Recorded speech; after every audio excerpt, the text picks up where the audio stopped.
As we approach the era of neuromodulation,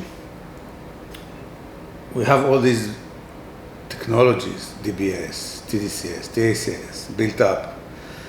We need to look at the bigger picture and try to imagine how we are going to cure mental disorders by controlling plasticity, controlling network organization.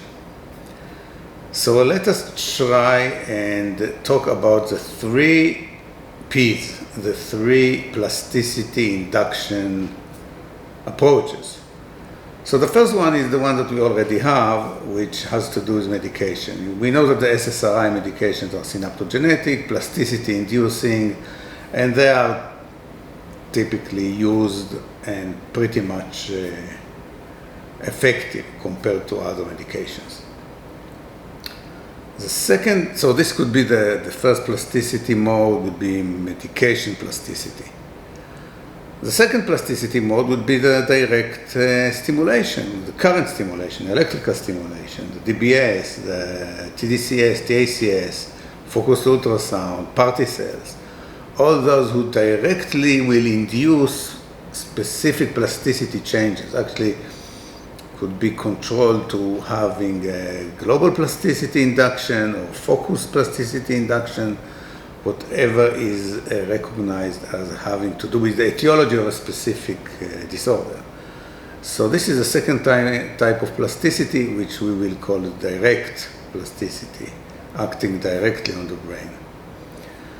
The last type of plasticity would be experience plasticity, experience-dependent plasticity. We know that experience influences how the brain is organized. So the plasticity is induced by events, by experiences.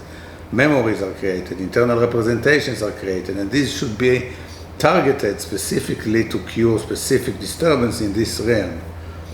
So this would be an experience-dependent plasticity, or we can call it experience plasticity. And here we can count on technology that can control experience in a very intensive way. We have the VR technology, virtual reality, which could induce specific plasticity stimulations.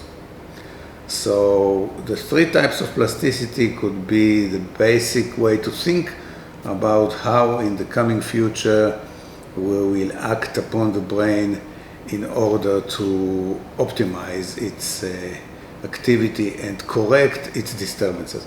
The disturbances of brain organization, we already talked about in previous videos and on my website, and I have many publications about it, is the neuroanalytic approach. The neuroanalytic approach talks about the disturbances to specific networks, in specific time windows, and actually generates a new brain-related etiological diagnostic approach to psychiatry, which you can read in other papers.